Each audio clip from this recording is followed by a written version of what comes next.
Um, Imagine signing a community code of conduct. You agree to keep the shared courtyard clean, you promise to do your daily chores, and you commit to, like, being polite to your neighbors. Right, totally standard stuff. I mean, we do this all the time with gym memberships or, neighborhood Yeah, exactly. associations. It's totally normal. But now imagine page 2 of that exact same contract asks you to surrender your bank account Mm. and erase your personal grief. Oh, and legally promise to climb a mountain of bayonets. Wow. Yeah, that is quite the pivot. Right. Today, we are doing a deep dive into a document where those two absolute extremes exist on the exact same page. And the contrast is just jarring. I mean, you literally go from wiping down a wash basin to a complete liquidation of your own identity. Too wild. It really is. And looking at the source material we have today, we get a front row seat to how that psychological pivot actually happens. Okay, let's unpack this. Because our mission today is to decode this highly intense, deeply personal document. It's dated November 8, 2011. And it's a pledge written by someone named Su Feng to a community called the Second Home. Which the text notes is now called New Oasis for Life. Right, exactly. So the document is essentially an 8-point manifesto titled The Second Home, How Can I Repay You? And it outlines a breathtakingly strict personal code of conduct. Reading through these sources, the sheer intensity of devotion here is just, it's staggering. It is, but to understand a document like this, we really have to look at the foundational human desire to belong. We all want to feel like we are part of something bigger than ourselves. Yeah, of course. A place where we're accepted. Exactly. And the text we are looking at today explores the absolute extreme boundary of that desire. It shows us the specific mechanics of what happens when genuine gratitude for a community transforms into a demand for total, unquestioning personal surrender. So before we even get into the 8 specific rules of this pledge, I think we need to understand the emotional engine driving it all. Like, why did the author, Xu Feng, write this in the first place? Right, the motivation. Yeah. In the opening lines, he writes that living in the embrace of the second home brings a life with, quote, no regret. He actually calls it the most wonderful chapter of his life. Which sounds beautiful on the surface. I mean, you read that and think, oh, here's someone who has finally found peace and a sense of true belonging. You would think so. Yeah. But then there is this massive heavy catch. Almost in the very next breath, Xu Feng writes that if he cannot repay this home, he will become an ungrateful black sheep and a lazy parasite. Ungrateful black sheep. Wow, I know, right? It's such an extreme binary. It's like having this wonderful stay at an Airbnb, and instead of just leaving a 5-star review and going about your life feeling happy about the trip. Right, just being a normal guest. Yeah, exactly. Instead of that, you feel so fundamentally indebted that you decide you must become their unpaid permanent housekeeper so you aren't deemed a parasite. That's a great analogy. Thanks. I just keep asking myself, is this actually gratitude we're looking at, or is it a framework of extreme guilt? Well, that is the crucial distinction that unlocks this entire document, honestly. When we look at the language of indebtedness in this text, I mean, literally asking in the title, how can I repay you? It changes the entire dynamic of the relationship. How so? It shifts the dynamic from voluntary, joyful coexistence to a profound moral obligation. True gratitude is freely given. You don't owe someone a literal debt just because you appreciate them. Right. It's a gift, not a loan. Exactly. But in this framework, the individual is made to feel perpetually in arrears. They start every single day emotionally bankrupt, owing the community for their very existence. Wow. So they have to earn their right to take up space by paying off that unpayable debt. Yes. Every single day. That sounds absolutely exhausting. I mean, if you wake up every morning in the red, how do you even begin to pay that off? Like, what does that look like on a random Tuesday morning? Well, this brings us to how Xu Feng actually plans to live out this pledge. And it starts with the physical demands. Right. Point 1. Mm-hmm. He promises early, conscientious work, completely devoid of management or supervision. He pledges to willingly set his mind on work and do it well every single day, entirely on his own. Which is, an employer's absolute dream scenario. The perfectly self-policing worker who never needs a manager. Okay, here's where it gets really interesting for me, because I have to push back on the practicality of that. I've worked on teams. I know how human dynamics operate. Sure. Can a functional community actually survive on a zero management system where everyone just pledges to be perfectly self-motivated every single day? I mean, we are human beings. We are indeed. Some days we are tired. Some days we need direction or, we just get distracted. Expecting complete, flawless self-management without any external structure seems entirely impossible. Well, if we connect this to the bigger picture, the impossibility is actually the point. Wait, really? Yeah, it is a feature, not a bug. Let's look at the other physical demands to see how this works. Point 3 requires spotless cleanliness. Shuifeng pledges never to defile any corner of the home, specifically listing the wash basin, the toilet, the courtyard, the path, or any tool he uses. So perfectly clean all the time. Right.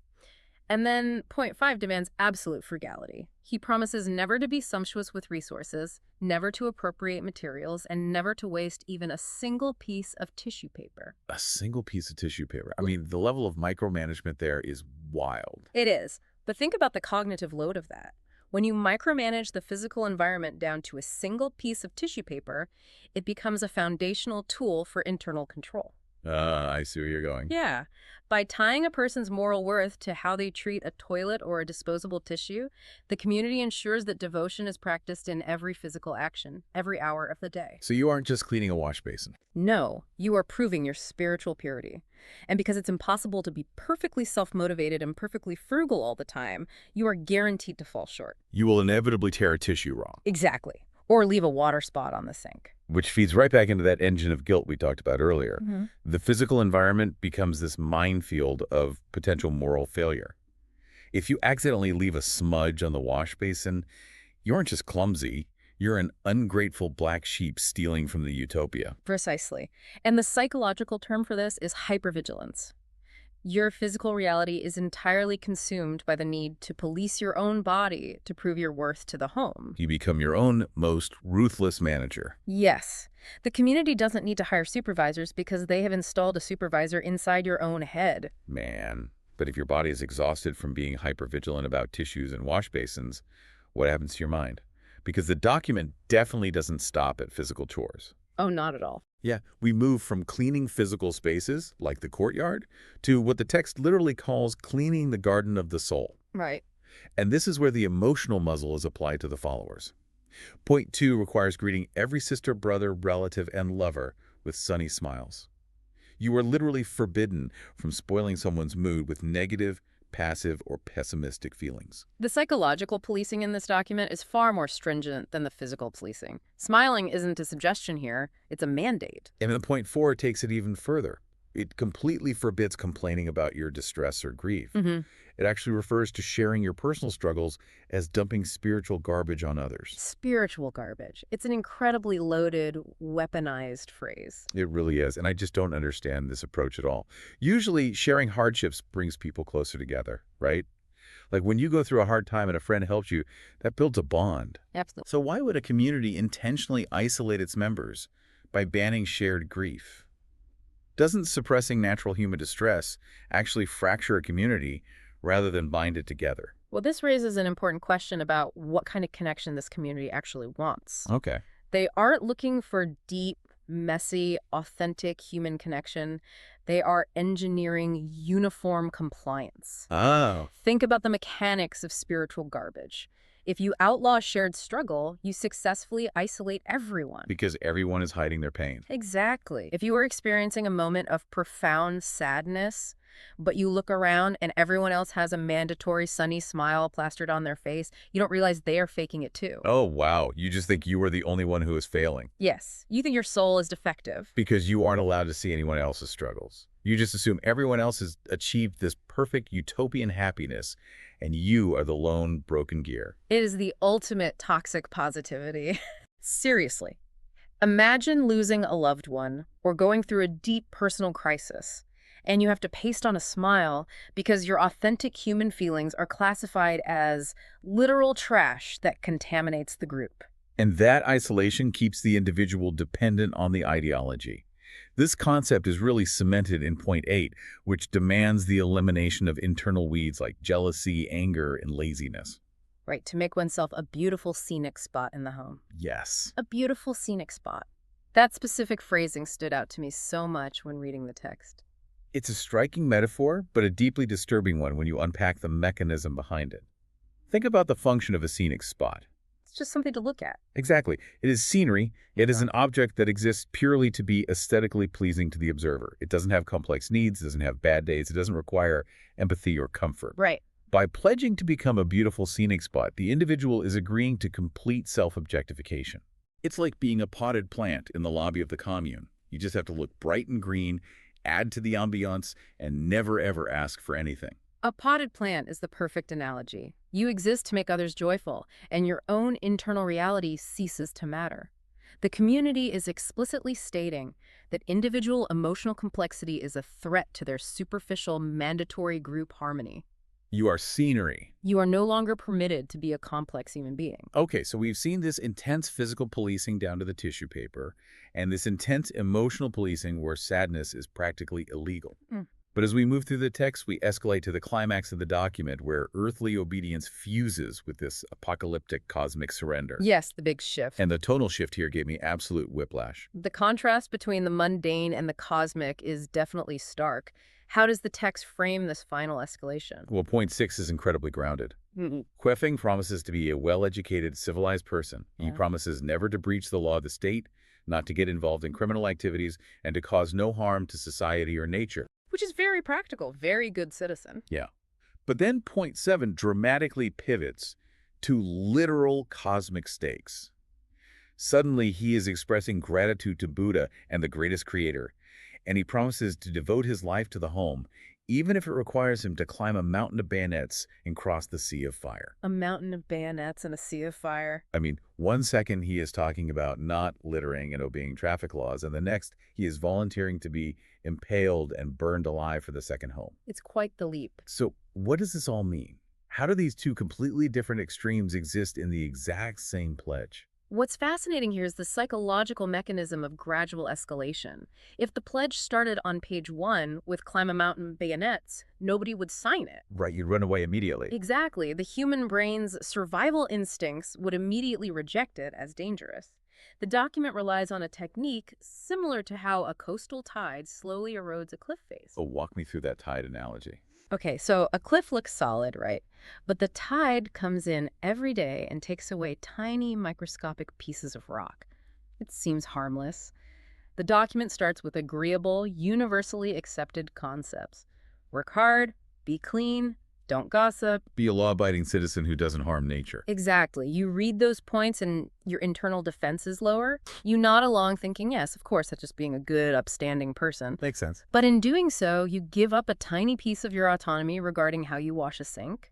Then you give up another tiny piece regarding how you smile in the morning. So the tide is taking away the rock. Day by day, agreement by agreement. Once you have conceded the small, reasonable boundaries of your identity, the foundation is completely hollowed out. Wow. The text uses the momentum of those small daily agreements so that when the massive wave finally hits the demand for total apocalyptic self-sacrifice, the cliff just collapses.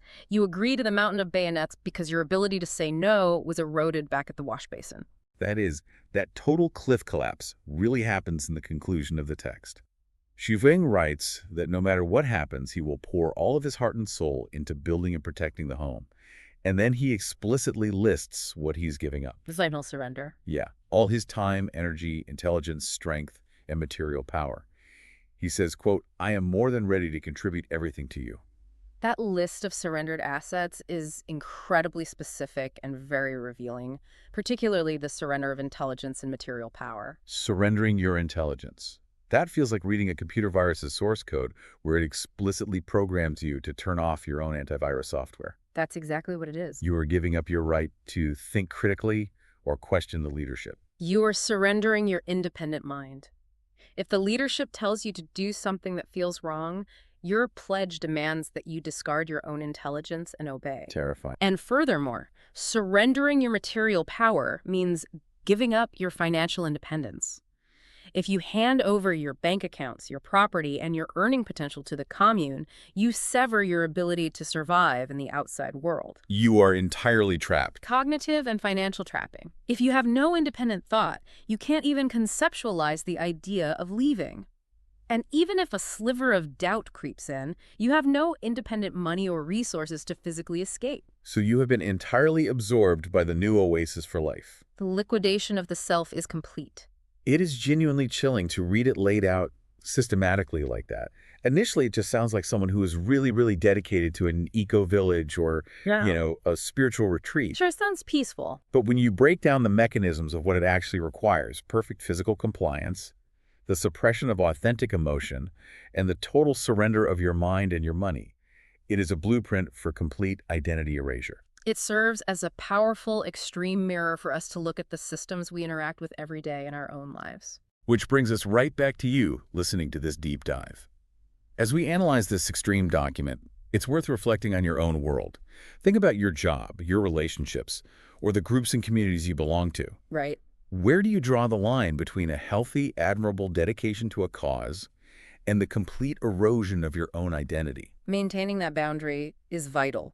The moment your authentic emotions are labeled as garbage by the people who claim to support you, you are no longer participating in a community. You are being managed by a system of control. I want to leave you with one final provocative thought, something that really stuck with me from the source text. Look at the very bottom of the document. There's a specific date, November 8th, 2011. Right. FIFA wrote this out like a legally binding contract with the universe on that specific Tuesday. But we are human, and human beings are not static scenic spots. We are messy, we get tired, and we are fundamentally prone to error. So what happens to a person's psyche when the inevitable Wednesday arrives? The day they do complain about a genuine grief because the burden is just too heavy. Or the day they do accidentally waste a tissue paper. Exactly. Or forget to wipe down the wash basin perfectly. By demanding absolute godlike perfection and outlawing basic fundamental human flaws, a pledge like this doesn't just create a utopian worker, it sets its followers up for an inevitable, devastating failure of faith. It's an impossible standard. When the terms of service demand your absolute soul, any small human mistake becomes a catastrophic breach of contract. And that is a heavy, heavy thought to ponder long after this deep dive ends.